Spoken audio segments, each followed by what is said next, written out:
चलो बेटा, good evening to all of you. कैसे हो आप सब लोग? क्या मजे चल रहे हैं? अरे कैसे हो बताओ तो सही।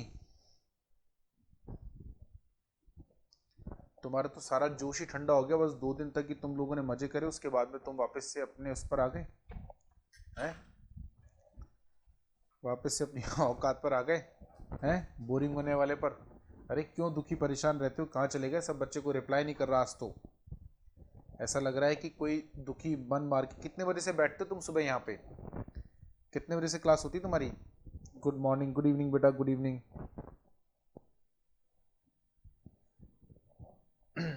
गुड इवनिंग अक्षत। सुबह कितने बजे से क्लास होती है बेटा आप लोगों की?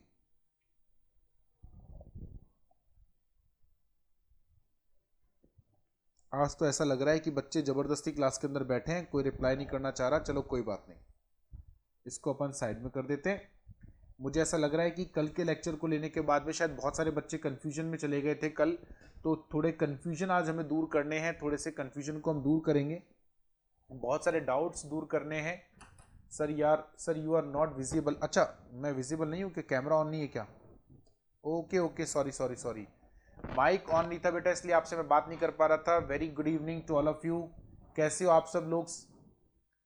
कैसे हो बेटा आप सब लोग? अच्छे हो क्या? मस्त। मुझे लगा मैं आपसे बात कर रहा हूँ और कोई रिप्लाई नहीं कर रहा था, और मुझे लगा कि शायद आप लोग सब जो है, मतलब पता नहीं कहाँ चले गए।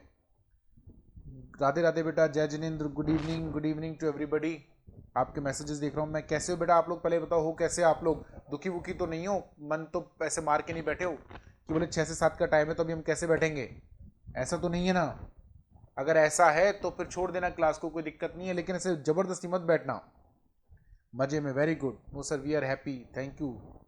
इस लेक्चर का इंतजार था सर। अरे वाह, थैंक यू वेरी मच बेटा, थैंक यू सर। वीडियो नहीं आ रही बेटा? वीडियो नहीं आ रही है? अब मेरी तरफ से तो ऑन है वीडियो। एक मिनट रुको, ऑफ करके दोबारा चालू करता हूँ।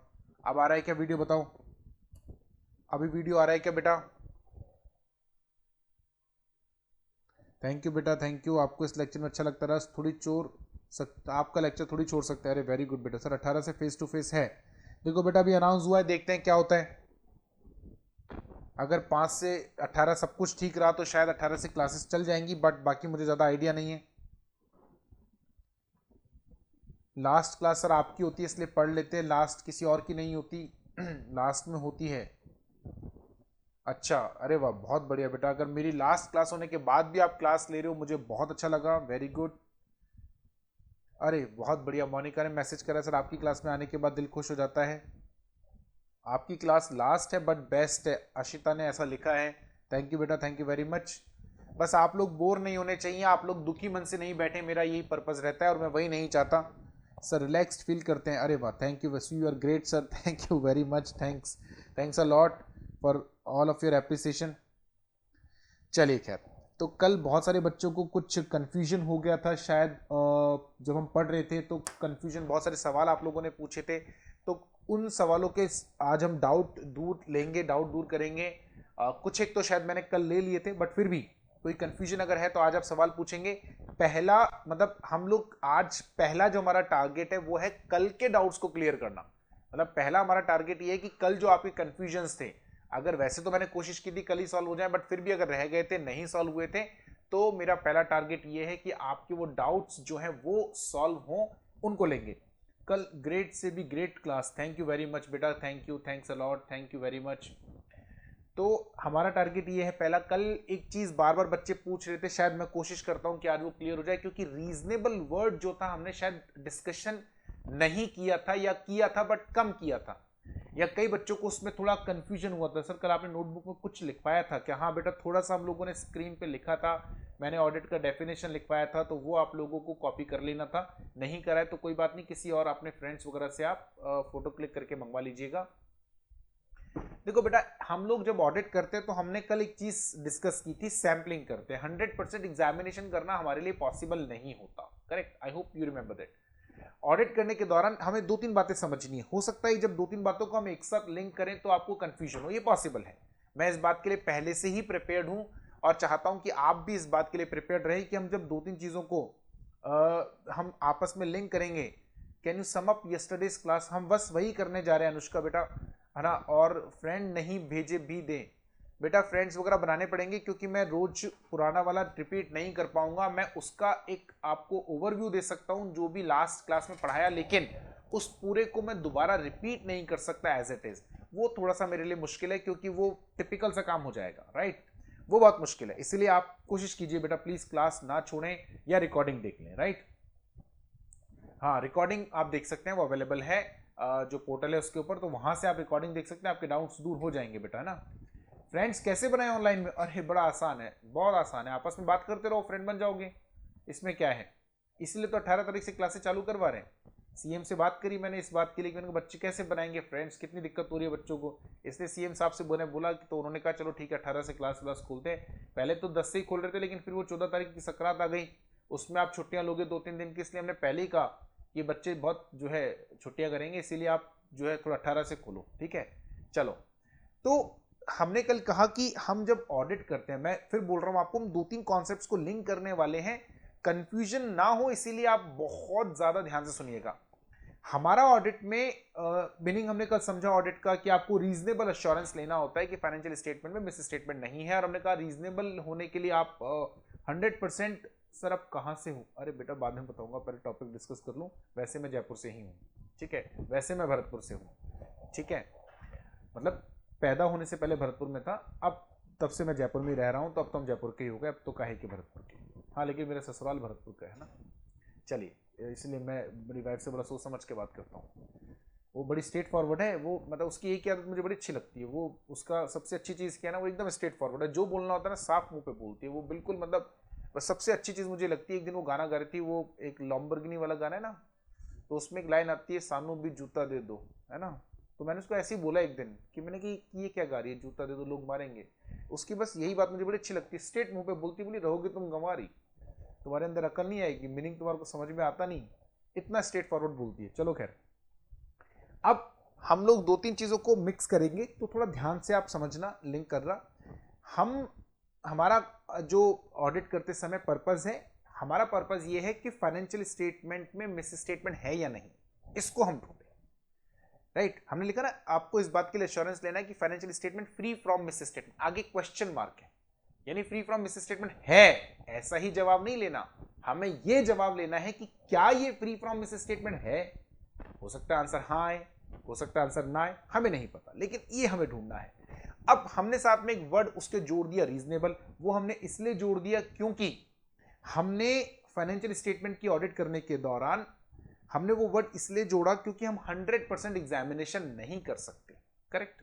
अब रीजनेबल जोड़ने के पीछे 2 कारण है, जरा ध्यान से सुनना, खास तौर पे वो बच्चे जिन्होंने कल सवाल पूछा था, उनके सवाल का जवाब अगर कल मिल गया तो बहुत अच्छा, और अच्छे से क्लियर होके अब मिल जाएगा, और जिन्हें नहीं मिला वो तो ध्यान सुनिएगा।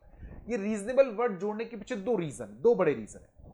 आप सैंपलिंग करेंगे तो भी रीजनेबल वर्ड लगाना है, सैंपलिंग नहीं कर रहे 100% एग्जामिनेशन करते तो भी रीजनेबल लगाना है। क्यों, ऐसा क्यों? कल तो आप कह रहे थे कि अगर सैंपलिंग करते हैं इस वजह से हम सारे मिस स्टेटमेंट नहीं ढूंढ पाते। हाँ, मैं अपनी बात से पलट रहा हूं, आज मैं अपनी बात से पलट रहा हूं और मैं नया कॉन्सेप्ट समझा रहा हूं, क्योंकि कल अगर दोनों एक साथ समझा देता ना तो कुछ समझ में नहीं आता। क्यों लगाते रीजनेबल वर्ड? पहला रीजन सैंपलिंग, हम 100% चेकिंग नहीं करते, हम नहीं कर सकते क्योंकि इतने सारे ट्रांजेक्शन हैं, 100 ट्रांजेक्शन नहीं होते जो हम फटाफट चेक कर लेते, 1,00,000 ट्रांजेक्शन तक होते हैं। मैंने तो फिर भी छोटा एग्जांपल लिया था 3-3.5 हजार का। ऋषभ ने एक सवाल पूछा, बेटा ऋषभ आपका सवाल थोड़ी देर के लिए होल्ड पे, लेकिन पहले मैं पढ़ लेता हूं एक बार। Suppose BOD purchase goods from a person of ₹10 lakh and BOD से make a proper bill with your seal of 11 lakh, I will give you. मैंने कहा ना आपको सवाल का जवाब मिलेगा, इसलिए don't ask any question now for 10 minutes, next 10 minutes please do not ask any question. थोड़ी देर के लिए आप प्लीज एक बार ना होल्ड पे डाल दें, आपके सारे सवालों के जवाब मिल जाएंगे, मैं फिर आपसे कह रहा हूं। तो please quite just for few minutes, like for 5 to 10 minutes, right. So give you the reply off your question, अगर आपको लगा कि मुझे रिप्लाई की जरूरत है तो 2 रीजन है। एक तो हमने कहा हम 100% चेक नहीं कर सकते, हम नहीं कर सकता। अब क्या होता है ना, देखो हमारे यहां एक कहावत होती है कि अगर किस्मत खराब हो तो ऊंट पर बैठे आदमी को भी कुत्ता काट लेता है।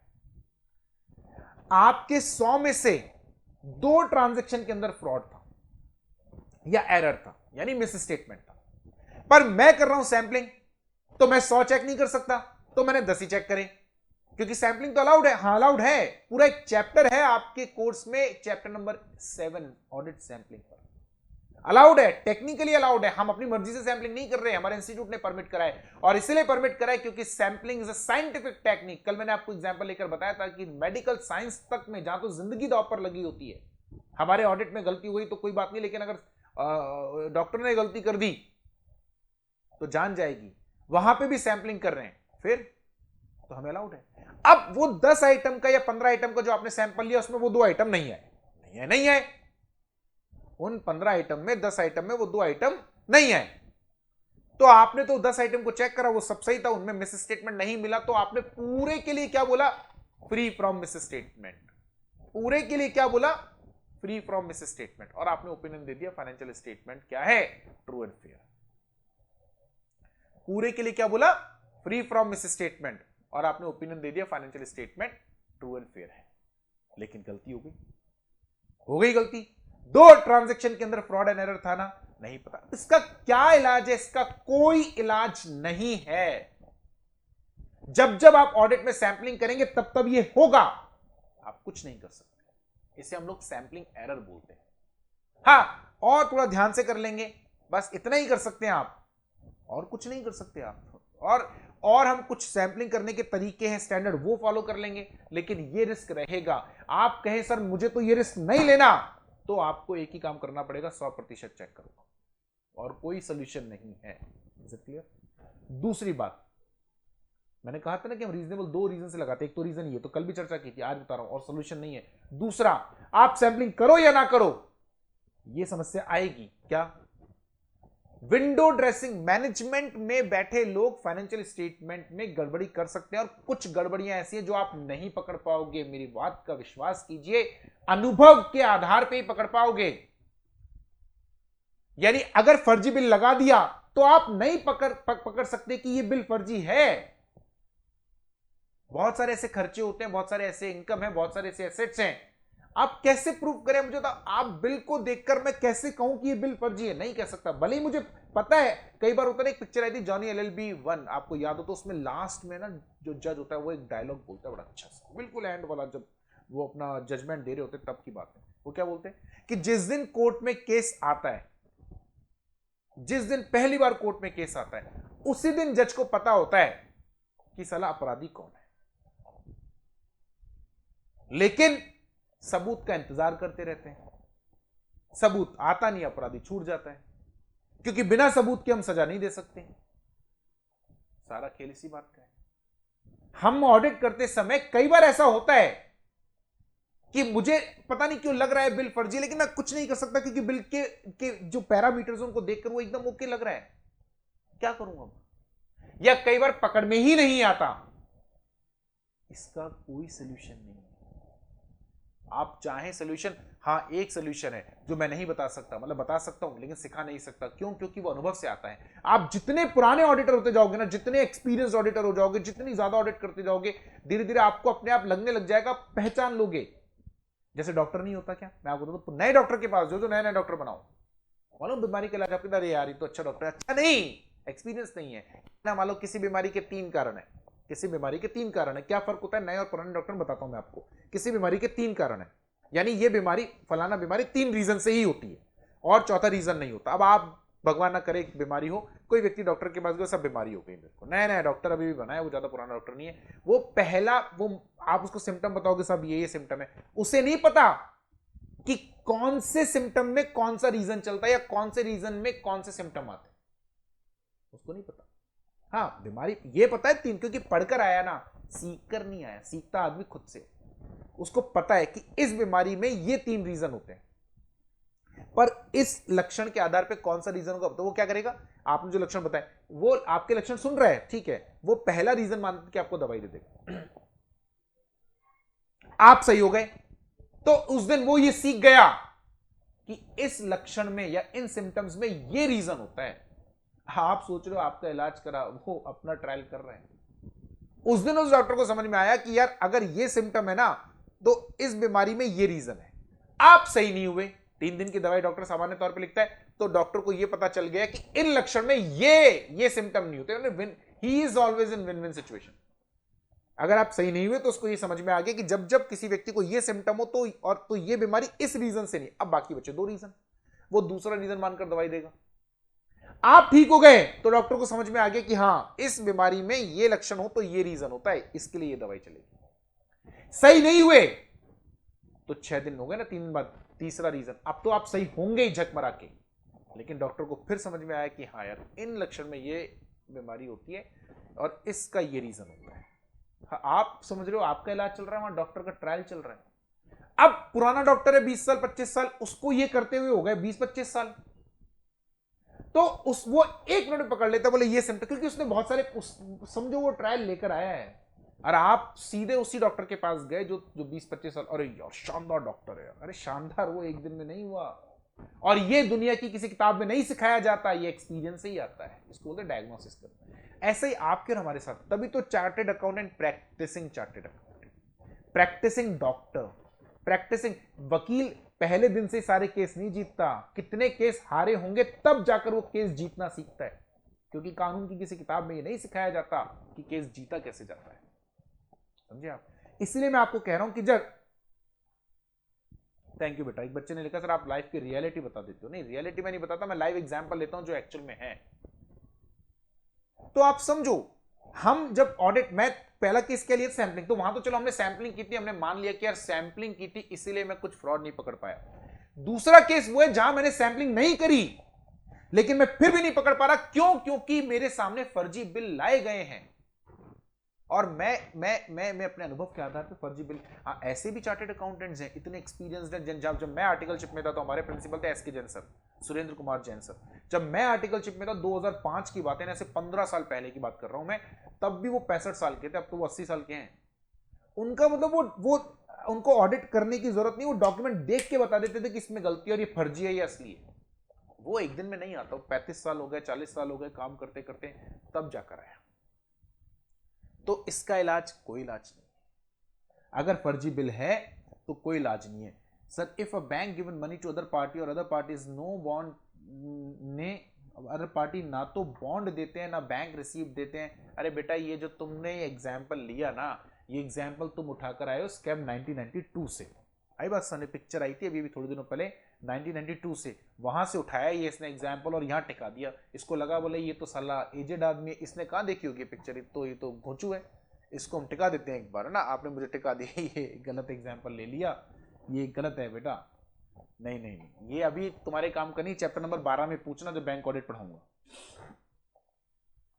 अच्छा, अब जो विवेक शर्मा जी से ऊपर एक सवाल पूछा था किसी बच्चे ने, आई गेस ऋषभ, मेरे हिसाब से अब आपको समझ में आ रहा होगा मैं क्या बोलना चाह रहा था, ठीक है ना। ऐसे केस में आप उस फ्रॉड एंड एरर को नहीं पकड़ पाए, और आप चूंकि फ्रॉड एंड एरर को नहीं पकड़ पाए तो इसका बेटा कोई इलाज नहीं, इसका मैं कुछ नहीं कर सकता, आप कुछ नहीं कर सकते, ये होगा ऑडिट में, ठीक है।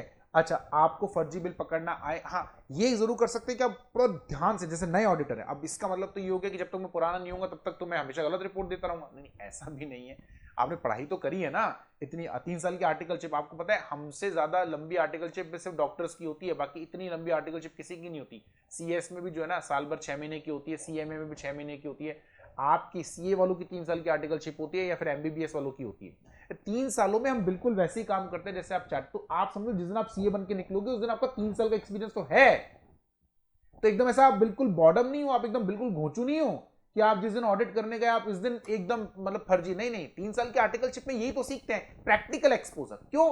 क्योंकि हम जानते हैं हर चीज किताबों से नहीं सीखी जा सकती, इसीलिए 3 साल की आर्टिकलशिप है, तो हमें सीख सकें, राइट। अब मेरे हिसाब से मैं समझता हूं कि सर स्टार्ट में क्या बताया था वो रह गया मेरा, नहीं वो मैं बताऊंगा नहीं दोबारा। Sir now my doubt clear, great, Rishabh का डाउट क्लियर हो गया, और मैं उम्मीद करता हूं कि जो बाकी बच्चों के कल डाउट थे वो भी शायद क्लियर हो गए होंगे, कोई कंफ्यूजन नहीं रहा होगा, बहुत अच्छी बात है। अब हम चलेंगे मॉड्यूल में। क्यों चल रहे हैं मॉड्यूल में? हम मॉड्यूल में इसलिए चल रहे हैं क्योंकि कल हमने डेफिनेशन पढ़ी थी, तो मैं डेफिनेशन को लिंक कराना चाहता हूं आपके मॉड्यूल से, और उस डेफिनेशन को किस तरीके से हमने बनाया। भाई आप सवाल ये मन में आना चाहिए कि ये आदमी ये डेफिनेशन लाया कहां से। कल तो मैंने खटाखट लिख दिया उसके ऊपर audit is an independent examination of financial information of an entity with the object to obtain reasonable assurance that financial statement are free from misstatement or not and to express on truth and fairness। तो आपके मन में सवाल अगर नहीं आया तो आना चाहिए था कि आदमी डेफिनेशन लाया कहां से, क्या इसने खुद ने बनाई, और अगर खुद ने नहीं बनाई तो क्या किताब में लिखी, और किताब में लिखी तो मैच करा। तो मैच करेंगे हम, ऐसे साड़ी के फॉल सा मैच करेंगे अभी इसको कि आखिर ये डेफिनेशन मैंने बनाई तो कहां से बनाई, क्योंकि मैं डेफिनेशन नहीं बनाता बेटा, किताब से लाया। तो किताब में से तो कुछ कट वट लगाने पड़ेंगे, क्योंकि अगर एज इट इज किताब वाला बता दूंगा तो फिर आप मेरे को पूछोगे नहीं, फिर मेरी तो वैल्यू खत्म हो जाएगी। तो कुछ तो करना पड़ेगा ना, थोड़े बहुत कट हम लगाते हैं, हमारी मजबूरी है लगाना बेटा, वरना नोट्स नहीं बनते हैं ना। चलो नहीं मजाक कर रहा हूँ, कुछ चीजें ऐसी होती है जो काम की नहीं होती, तो हम इसीलिए बैठे हम आपको ये बता सकें कि क्या काम का है क्या नहीं है। चलो डेफिनेशन में आओ। ऑडिट इज एन इंडिपेंडेंट, अब जरा ध्यान से पूरा कंसंट्रेशन ना उठाकर अपना किताब में इतना कंसंट्रेशन की मतलब इसको पढ़ने के बाद में ऐसा लगे कि यार ये तो एकदम क्रिस्टल क्लियर हो गया, वो वाली सिचुएशन पे अपने को जाना है। क्या है डेफिनेशन?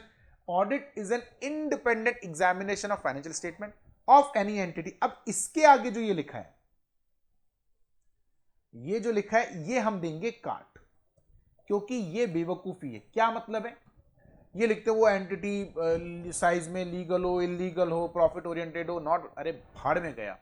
हमें एक घंटा फर्क नहीं पड़ता कि वो एंटिटी कौन सी है।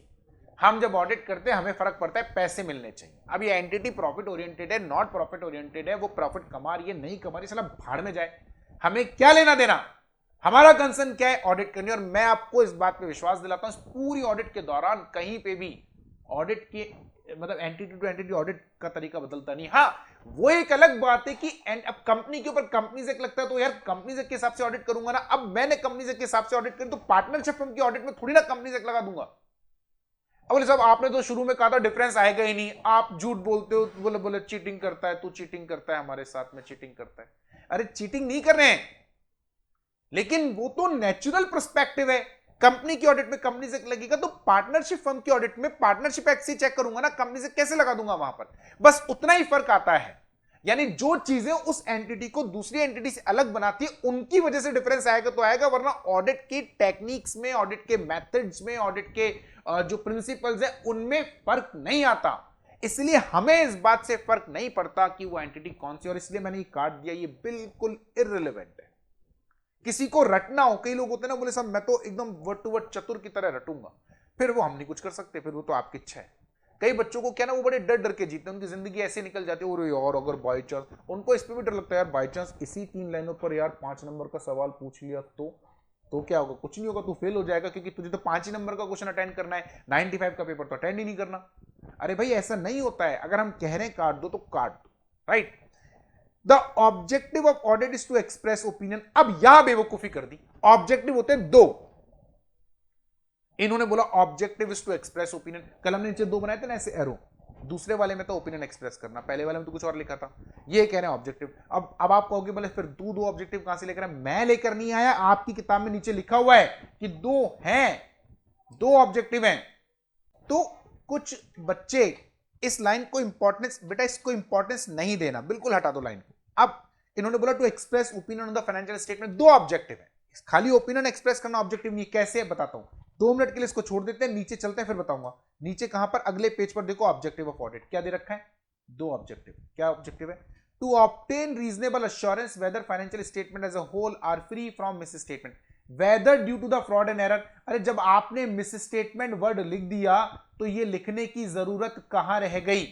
Weather due to the fraud and error, जब आपने मिस स्टेटमेंट वर्ड लिख दिया तो due to the fraud and error का कोई मतलब नहीं रहा, करेक्ट।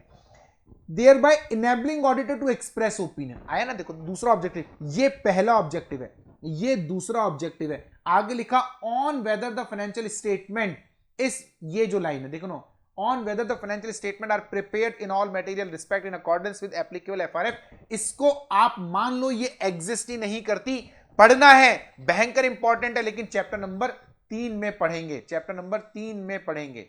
आ रही बात समझ में? चैप्टर नंबर 3 में पढ़ेंगे, ठीक है बेटा। 1 मिनट रुकना। हेलो बेटा मत फोन करो बार बार, मैं क्लास में हूं बेटा, मैं क्लास में हूं, मैं 7 o'clock तक आऊंगा।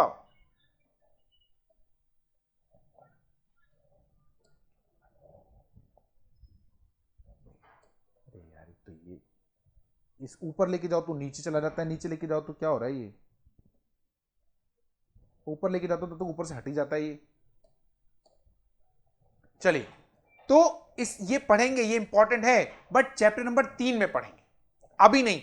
अभी आप ये मान लो लाइन एग्जिस्ट ही नहीं करती, तो दो ही ऑब्जेक्टिव बचे, to obtain reasonable assurance about whether financial statement are free from misstatement, whether, जहां मैंने क्रॉस लगा दिया वो तो बात ही खत्म हो गई, thereby enabling auditor to express opinion, मैंने तो फिर भी इसमें ट्रुथ एंड फेयरनेस जोड़ दिया, ये वाली लाइन भूल जाओ, to report on the financial statement and communicate as required by SAs in accordance, नहीं पढ़ना, मतलब पढ़ना है, लेकिन हो गई ना बात, ऊपर आपने कहा कि आप ओपिनियन एक्सप्रेस करो, तो किसको कर रहा हूं ओपिनियन एक्सप्रेस, शेयर होल्डर को, किस चीज पर कर रहा हूं, फाइनेंशियल स्टेटमेंट पर, यही तो लिखा, to report on financial statement and communicate, अरे भाई जब मैंने ओपिनियन बनाई है तो कम्युनिकेट करूंगा ही ना, कोई रेलेवेंस नहीं।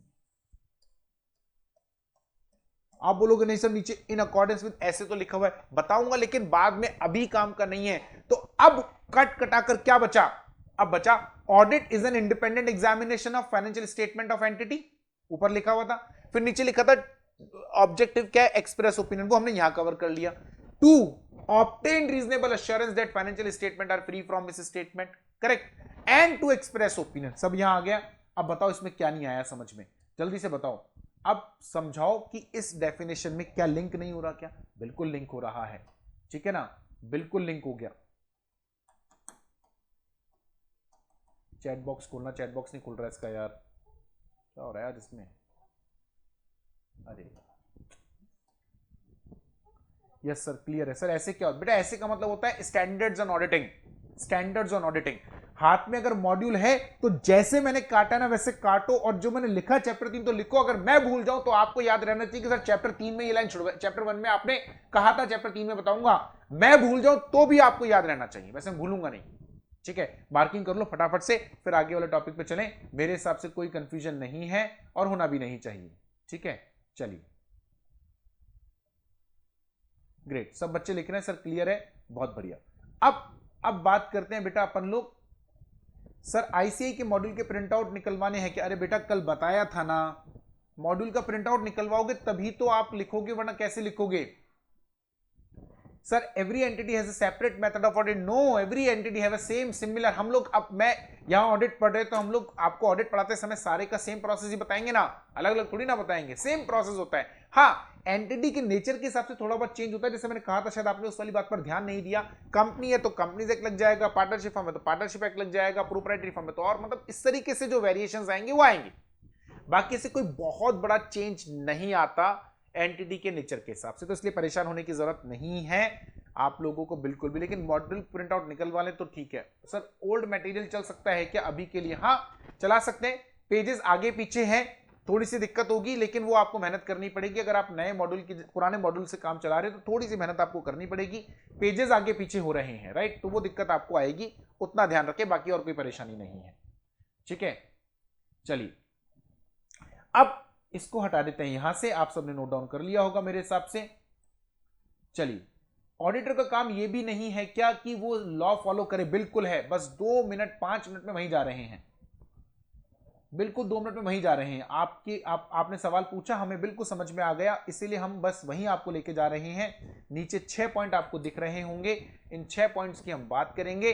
क्या हमने आपसे क्या कहा था डेफिनेशन के अंदर, auditor has to obtain reasonable assurance कि क्या financial statement free from misstatement है या नहीं, हमने आपसे कहा था कि आपको रीजनेबल एश्योरेंस लेना है कि financial statement free from misstatement है या नहीं, और आपको उसके अकॉर्डिंग अपनी ओपिनियन देना, फ्री फ्रॉम मिस स्टेटमेंट है या नहीं, इसको करने के लिए मुझे फाइनेंशियल स्टेटमेंट को चेक करना पड़ेगा, बिल्कुल चेक करना पड़ेगा, चेक करने के लिए आपको फाइनेंशियल स्टेटमेंट को रिकॉर्ड से मैच करना पड़ेगा, हम आप कैसे चेक करना है, क्या क्या चेक करना है, ये तो पूरी ऑडिट में पढ़ना है, हम आज एक दिन में एक चैप्टर के एक पेज में ये नहीं सिखा सकते कि रीजनेबल एश्योरेंस कैसे लिया जाता है, हम नहीं सिखा सकते, उसके लिए हमें सारे चैप्टर पढ़ने पड़ेंगे। हम आपको 5-6 बातें, ये सजेशन, ये जो हम 6 पॉइंट पढ़ने वाले हैं, अब ये 6 पॉइंट कोई एग्जॉस्टिव लिस्ट नहीं है, ये उदाहरण के तौर पर आपको 6 पॉइंट दिए गए हैं, करेक्ट, हम जो 6 पॉइंट अब पढ़ने वाले हैं वो 6 पॉइंट आपको उदाहरण के तौर पे दिए गए हैं कि आप इन बातों का भी ध्यान रखें,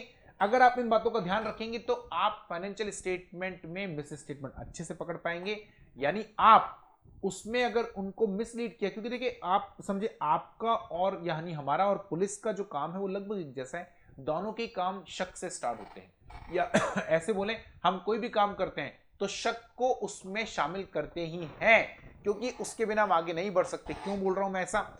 यदि आपने ऑडिट चालू करते समय ही ये मान लिया अरे नहीं नहीं यार इस एंटिटी के फाइनेंशियल स्टेटमेंट में तो कहां फ्रॉड होगा, इस एंटिटी को मैं बहुत सालों से जानता हूं, अरे इस आदमी को बहुत दिनों से जानता हूं यार, अरे यार इस एंटिटी में तो कोई गड़बड़ नहीं होता, नहीं नहीं, हम ये मानते हैं कि एंटिटी ने फाइनेंशियल स्टेटमेंट बनाते समय उसमें कुछ गड़बड़ तो करी होगी। हमें मानते हैं कि उस एंटिटी ने फाइनेंशियल स्टेटमेंट बनाते समय गड़बड़ करी होगी, उसमें कहीं ना कहीं कोई फ्रॉड या एरर करा होगा या हुआ होगा, ऐसा हम मानते हैं। आप समझो इस बात, हमारे लिए ये मानना जरूरी है, हमारे लिए मानना जरूरी है, क्योंकि अगर ये व्यू नहीं रखा ना तो हम ऑडिट में कभी वो नहीं कर पाएंगे जो हम करना चाहते हैं या जो हमसे एक्सपेक्टेड है। मेरी बात समझ जरा ध्यान से, हम वो नहीं कर पाएंगे जो हम करना चाहते हैं या जो हमसे एक्सपेक्टेड है। इसीलिए हम ये मानते हैं कि एंटिटी के फाइनेंशियल स्टेटमेंट मिसलीडिंग हो सकते हैं। अब मिसलीडिंग खाली फ्रॉड से तो नहीं होते ना, वो एक अलग बात है हमारे दिमाग में। जैसे मैं आपको एक छोटी सी बात बताता हूँ, कई बार हम कितनी ब्लंडर करते हैं, कितना भयंकर ब्लंडर। आप जानते हैं, आप अपनी आईडी लिखते हैं, जैसे फॉर एग्जांपल जो भी आपका @yahoo.com वाले @yahoo.com, क्या आप में से कोई जानता है ये @ क्या होता है? देखते ना आप, जैसे आपका मान लीजिए Dilip Gupta @gmail.com, Dilip Gupta @yahoo.com, Dilip Gupta @rediffmail.com, ये @ क्या होता है? क्यों? क्योंकि हम सब गधे हैं, बेवकूफ हैं, हम लोग भयंकर वाले बेवकूफ। ये @ नहीं होता, ये @ होता है। मालूम है मैं किसकी बात कर रहा हूं? ये जो ये सिंबॉलिज्म ये करते हैं ना, क्या करते हैं ऐसे, ये @ नहीं होता, ये होता है @। लेकिन किसी समझदार व्यक्ति ने इसको @ बना दिया। अब उससे पूछो कि ये ईमेल आईडी में रेट का क्या मतलब है, I guarantee you he can not reply you. पूछो आप उससे, बोले रेट का मतलब क्या है भाई, क्या है रेट? अब लॉजिक नहीं पता, मैं बताता हूं लॉजिक क्या है।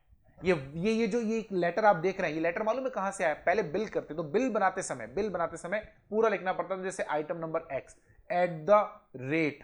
अब रेट क्या होती थी इसके अंदर? ये 9 रुपए, फलाना Y आइटम @। क्या है? 10 रुपए, ये रेट है।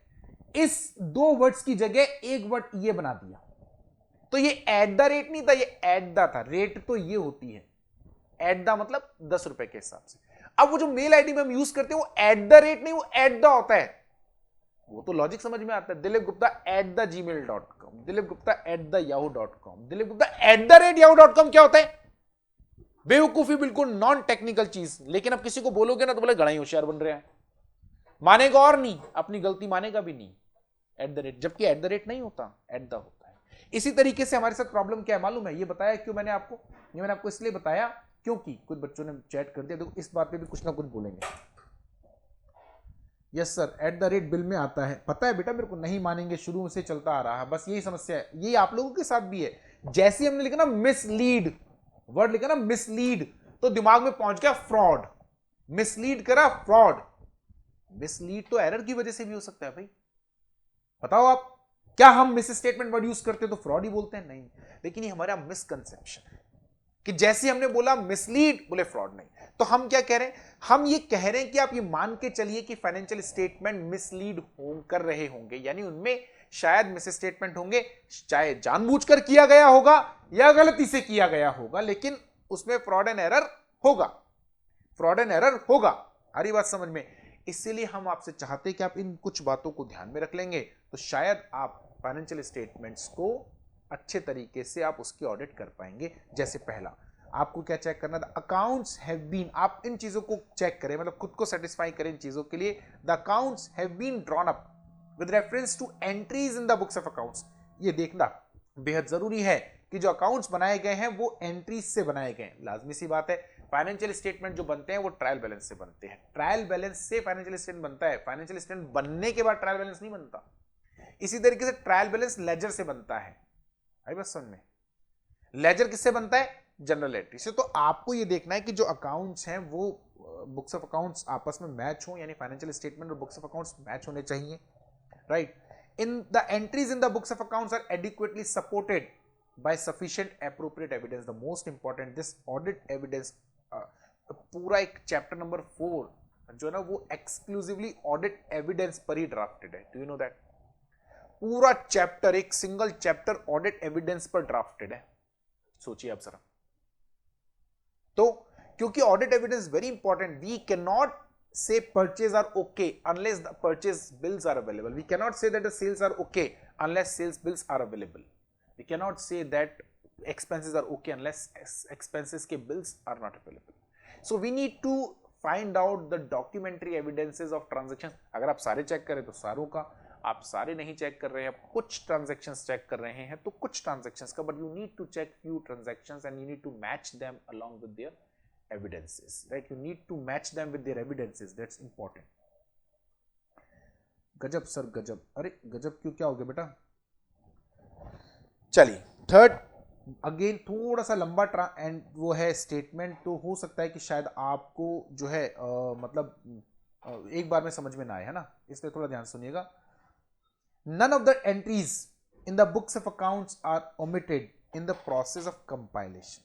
यानी जितने ट्रांजैक्शंस हुए हैं they all have been recorded, ये आपको इंश्योर करना है, यानी कोई ट्रांजैक्शन जो हुआ है वो छूटे नहीं। And nothing which is not in books of accounts has found place in the statement, और ऐसी कोई चीज जो बुक्स ऑफ अकाउंट्स में है ही नहीं, यानी वो ट्रांजैक्शन हुआ ही नहीं, वो बुक्स ऑफ अकाउंट्स में कभी आया ही नहीं, वो फाइनेंशियल स्टेटमेंट में नहीं आना चाहिए। ऐसा टेक्निकली तो वैसे भी नहीं होना चाहिए, क्योंकि हमने आपसे कहा ना फाइनेंशियल स्टेटमेंट ट्रायल बैलेंस से बनता है, ट्रायल बैलेंस लेजर से बनता है, लेजर जनरल एंट्री से बनता है। तो कोई चीज अगर जनरल एंट्रीज में नहीं है तो वो लेजर में नहीं आ सकती, लेजर में नहीं है तो वो ट्रायल बैलेंस में नहीं आ सकता, ट्रायल बैलेंस में नहीं है तो फाइनेंशियल स्टेटमेंट में नहीं आ सकता। तो आपको बस यही चेक करना है, इंश्योर करना है कि ऐसी कोई भी चीज जो बुक्स ऑफ अकाउंट्स में नहीं है वो फाइनेंशियल स्टेटमेंट में नहीं आनी चाहिए, और जो चीज बुक्स ऑफ अकाउंट्स में है वो फाइनेंशियल स्टेटमेंट में आने से मतलब ओमिट नहीं है। The information conveyed by the statement is clear and unambiguous. The information conveyed by the statement is clear and unambiguous. यानी जो फाइनेंशियल स्टेटमेंट में आपने इंफॉर्मेशन दी क्लियर होनी चाहिए। मतलब देखिए क्या होता है ना, आप एक चीज समझे, मैं आपको एक बड़ा अच्छा फंडा बताता हूं। एक होती है साधारण लाइफ, आपको अगर सवाल का जवाब नहीं आता क्वेश्चन छोड़ दीजिए, यह है सामान्य लाइफ, साधारण लाइफ, आम जिंदगी। एक होती है मेंटोस जिंदगी। यदि सवाल का जवाब नहीं आता तो सवाल छोड़ो मत, उसका आंसर ऐसा लिखो कि एग्जामिनर को समझ में ही नहीं आए। समझ में नहीं आएगा तो क्या करेगा, 4 में से बोले ले तू यार 1 नंबर ले लगा के खत्म कर, मेरे से चेक नहीं हो रहा, क्योंकि उसको पता है साले इसको 3 बार तो पढ़ना पड़ेगा, 3 बार पढ़ूंगा तो भी समझ में तो आएगा नहीं, इससे तो साले को 1 नंबर दो, खत्म कहानी। हमें इतना ही चाहिए था, क्योंकि आता तो हमें कुछ भी नहीं था, अभी तो फोकट पे अगर 1 नंबर भी मिला तो क्या बोल रहे हैं, है ना। यह है मेंटोस जिंदगी। इसी तरीके से एंटिटी क्या करता है, जो अकाउंटेंट होता है, कोई ट्रांजैक्शन में मान लो उसने फ्रॉड करा है या कोई ट्रांजैक्शन के अंदर उसने गड़बड़ करी है, तो वो क्या करता है, उस ट्रांजैक्शन को इतना घुमा फिरा कर रिकॉर्ड करो कि साला ऑडिटर को समझ में नहीं। अभी देखो नया ऑडिटर होगा उसको थोड़ा दिक्कत है, पर पुराना ऑडिटर होगा वो तो 1 नंबर जब समझ लेगा कि साले इसने जो है ना इसमें घुमा फिरा कर जानबूझ के रिकॉर्ड करा, बोले सही तरीके से ले ली, वो तो समझ जाएगा। लेकिन नया ऑडिटर उलझ जाएगा, बच गए तो ठीक, नहीं तो मरना तो है ही, है ना। ये चीज संभव है, इसीलिए हम क्या कह रहे हैं, आप इस बात को भी चेक कीजिए कि फाइनेंशियल स्टेटमेंट में जो इंफॉर्मेशन डाली गई है, जो रिकॉर्ड की गई है, वो क्लियर हो, एम्बिगिटी नहीं होनी चाहिए। अगर उसके अंदर एम्बिगिटी है तो वो दूर हो जानी चाहिए। The financial statement amounts are properly classified, described and disclosed in conformity with accounting standards. Financial statement में आपको याद होगा तो बचपन में भी आपने पढ़ा होगा, रेवेन्यू और कैपिटल एक्सपेंडिचर हम लोग क्लासिफिकेशन करते थे ना, क्योंकि ट्रांजैक्शन को रिकॉर्ड करने से पहले ये जरूरी है कि हम उसको क्लासिफाई करें, यानी पहले डिसाइड तो करें वो रेवेन्यू नेचर का है, एक्सपेंडिचर या क्लासिफिकेशन करें उसका कि वो कैपिटल नेचर का तो नहीं है। इनकम में भी करते हैं, सीधा तो एंट्री नहीं कर लेते ना, सीधा तो एंट्री नहीं कर लेते ना। जैसे आप जो है ना फ्रेट देते हैं, राइट, अब फ्रेट अगर आपका लग रहा है जो मटेरियल आप सेल परचेस करते हैं उस पे, तो वो डायरेक्ट एक्सपेंसेस में बुक होगा, लेकिन अगर आपने एसेट को परचेस करते समय दिया है तो फिर वो कैपिटलाइज होगा। So we need to bifurcate, we need to classify that expenses और that income into the category. We need to then describe and then disclose in accordance with the accounting standards. We need to disclose that transaction as per the accounting standards applicable. The statement of accounts presents a true and fair picture of operational results and of those assets and liabilities. इस बात को भी आप check करें कि financial statements में जो दिखाया गया है वो आपके जो बिजनेस के ऑपरेशंस हैं, जो भी उस एंटिटी के ऑपरेशंस हैं, उनका सही पिक्चर दिखाता हो, एक क्लियर पिक्चर दिखाता हो, सही तरीके से वो रिफ्लेक्ट करता हो। ऐसे सही गलत तरीके से रिफ्लेक्ट नहीं करता हो। खैर वो तो जब बाकी चीजें हैं तो ये भी हो ही जाएगा। तो ये कुछ बातें आपको ध्यान रखनी है। मैं आपको जो है एक छोटा सा 2 मिनट का विंडो देता हूं, आप इन 6 पॉइंट्स को एक बार फटाफट से रीड कर ले, कि जिससे कोई डाउट हो तो अभी आप मुझसे पूछ लें, कल तक के लिए अपने को पोस्टपोन नहीं करना पड़े। 2 मिनट का मैं आपको दे रहा हूं टाइम, प्लीज कंटिन्यू करें जल्दी से।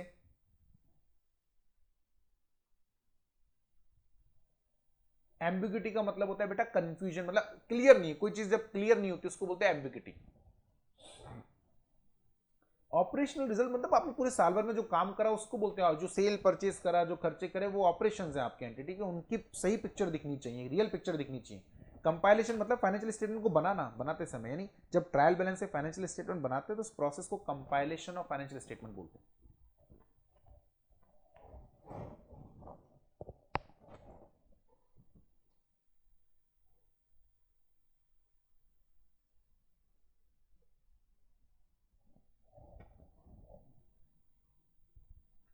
फोर्थ का लास्ट वर्ड अनएम्बिगिटी। अनएम्बिगिटी का मतलब, ये अनएम्बिगस का मतलब जो चीज क्लियर नहीं होती है, मतलब जिस चीज में कंफ्यूजन है, उसको इस तरीके से प्रेजेंट किया गया है कि चीजें आपको समझ में नहीं आ रही, उसको बोलते हैं अनएम्बिगिटी। 5वां वाला, बट आपको बस ये ध्यान रखना है कि फाइनेंशियल स्टेटमेंट्स में जो भी चीजें डाली गई हैं उनको रिकॉर्ड करने से पहले प्रॉपर्ली क्लासिफाई किया गया है, यानी जो चीज जहां जानी चाहिए वहीं डाली गई है, उसको जो अकाउंटिंग स्टैंडर्ड्स एंटिटी के ऊपर लगते हैं उनके हिसाब से उसको डिस्क्राइब किया गया है, उसके हिसाब से उसको डिस्क्लोज किया गया है, वो आपको चेक करना है। तो वो तो आपको चेक करना पड़ेगा ना कि फाइनेंशियल स्टेटमेंट्स को आपने according to accounting standard disclose करा है, वो आपको देखना है। थर्ड का सेकंड हाफ, बेटा ऐसा कोई भी ट्रांजैक्शन जो बुक्स ऑफ अकाउंट्स में नहीं है, क्या वो फाइनेंशियल स्टेटमेंट में आ सकता है क्या?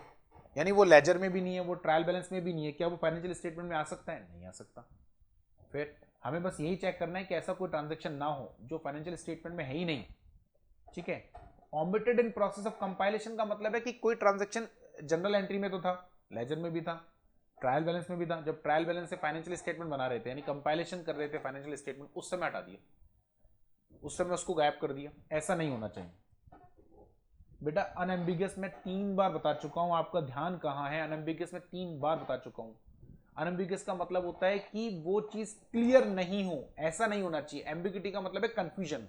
किसी चीज में जब कंफ्यूजन होता है, जिसको गलत तरीके से दिखाया जा रहा है, गलत भी नहीं बोल सकते, कंफ्यूज करके दिखाया जा रहा है, क्लैरिटी नहीं है, पढ़ने वाला समझ नहीं पा रहा, उसको बोलते हैं एम्बिगिटी। तो हम चाहते हैं एम्बिगिटी ना हो, यानी अनएम्बिगस हो। एडिक्वेटली मतलब सही तरीके से होना चाहिए, उसको एडिक्वेटली बोलते हैं।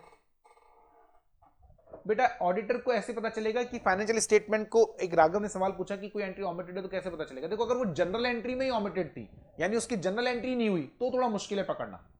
फिर तो तभी पकड़ में आएगी जब ऑडिट के दौरान या बाकी ट्रांजैक्शन को चेक करने के दौरान आपको उसका बिल मिल जाए। जैसे कोई खर्चा है, आप खर्चे को आपने एंट्री नहीं करी, जनरल एंट्री नहीं करी, तो पकड़ना थोड़ा मुश्किल है। हाँ, उस खर्चे का बिल मिल गया आपको कहीं से, मतलब बाकी ट्रांजैक्शन चेक करे तो उसका बिल दिख गया, तो पकड़ में आ गया, यार इसका तो बिल है तो एंट्री नहीं है। हाँ, कोई एंट्री जनरल एंट्री में तो है, लेजर में भी है, ट्रायल बैलेंस में नहीं है, या ट्रायल बैलेंस में फाइनेंशियल स्टेटमेंट में नहीं है, तो वो तो जब आप फाइनेंशियल स्टेटमेंट को ट्रायल बैलेंस और लेजर से मैच करोगे तब पकड़ में आ जाएगी। ये तब तो बात ही खत्म होगी, तब तो पकड़ में आ ही जाएगी। तब समस्या होती जब जनरल एंट्री भी नहीं की होती, तो दिक्कत होती। अब एडवांस तरीके से होती तो है बेटा, लेकिन अभी वो आप लोगों के लेवल में नहीं आई, क्योंकि वो आप सीए फाइनल में पढ़ोगे। Sir difference between 1 and 3rd point, अरे बहुत डिफरेंस है बेटा, 3rd एंड 1 पॉइंट में बहुत डिफरेंस है। आपको फर्स्ट में ये देखना है कि जो फाइनेंशियल स्टेटमेंट है वो जनरल, वो रिकॉर्ड से मैच करते हो, उनके हिसाब से बने हो। थर्ड में उसके अंदर हम जा रहे हैं कि कोई एंट्री छूटी नहीं हो। अगर आप लिटरल में जाके बात करें तो डिफरेंस नहीं है, अदरवाइज अगर आप वैसे देखेंगे तो 3rd पॉइंट 1st पॉइंट का एलोब्रेशन है। सर किसी एंट्री का अगर बिल या और कोई एविडेंस नहीं मिला तो वो एंट्री नहीं माननी जाएगी क्या? बिल्कुल नहीं मानी जाएगी बेटा वो एंट्री, लेकिन इसका एक एक्सेप्शन है, कल बताऊंगा, आज नहीं। जब हम स्कोप ऑफ ऑडिट पढ़ेंगे तब बताऊंगा इसमें। ये नेहा आप ध्यान रखना बेटा, कल आएगा, इसमें एक एक्सेप्शन है इसका एक। बाकी अदरवाइज कोई एंट्री का अगर डॉक्यूमेंट्री एविडेंस नहीं तो हम उसे काउंट नहीं करते। हाँ बिल्कुल चेक करता है, फिजिकल स्टॉक भी, वो भी चेक करेंगे, वो मैं बताऊंगा आगे, अभी और जब आगे डिटेल में जाएंगे ऑडिट में तब आएगा। So now we have to learn it in bookish language. कल बता दिया, बार बार नहीं बताऊंगा बेटा, एक ही सवाल को सब लोग अलग अलग क्यों पूछते हो। कल इसका जवाब मैंने दे दिया आप लोगों को कि भाई आप मॉड्यूल की लैंग्वेज नहीं लिख सकते, आप याद ही नहीं कर सकते। अभी तो आपने एक डेफिनेशन पढ़ी इसलिए आपको याद हो गई, आगे 13 चैप्टर्स हैं, तो आप अपनी लैंग्वेज में लिखें, बस टेक्निकल वर्ड्स को यूज करें तो थोड़ा ठीक रहेगा, टेक्निकल वर्ड्स को यूज करते रहेंगे भी बेटर। चलिए आई गेस और कोई डाउट्स मुझे अब दिख नहीं रहे इसके ऊपर, सारे डाउट्स हमने ले लिए। सर ऑडिट में प्रैक्टिकल क्वेश्चंस नहीं आते हैं क्या? बिल्कुल आते हैं, लेकिन इस चैप्टर में नहीं आते हैं, जब आगे के चैप्टर्स में आएंगे आई विल टेल यू। बिल्कुल बेटा, अगर कोई डाउट्स अगर नहीं है तो आज की क्लास डन है आई गेस, और कोई डाउट्स आ भी नहीं रहे तो आज की क्लास हम वाइंड अप करते हैं। Thank you very much, have a good day, thank you very. कुछ एंट्रीज अगर मिस हो गई हो और कंपनी में मेंबर्स को रिमेंबर हो वो एंट्रीज, तो अरे बेटा ऐसे नहीं होता, ये बच्चों वाले सवाल क्यों पूछते हो? एंट्री मिस हो गई और उनको याद है, जब याद है तो उनको एंट्री कर लेनी चाहिए थी ना। ये तो बोलना ही बेवकूफी है कि एंट्री मिस हो गई लेकिन उनको याद है। अरे याद है तो फिर एंट्री करी क्यों नहीं? मिस हो गई तब तो ये बोलते कि सब मिस ही हो गई, याद नहीं थी, तो जब बिल विल पकड़ में आएगा तो पकड़ में आ जाएगा। लेकिन अगर एंट्री आपको याद भी और मिस भी हो गई, हाउ इट इज पॉसिबल? वो तो फिर बेवकूफी हो गई। चलिए thank you very much, thanks a lot for the day, have a good day, right. और अपन कल और इसके बारे में बात करेंगे, अगर किसी का सवाल अभी अधूरा रह गया हो तो कल आते ही वो पूछ लीजिएगा। Thank you very much.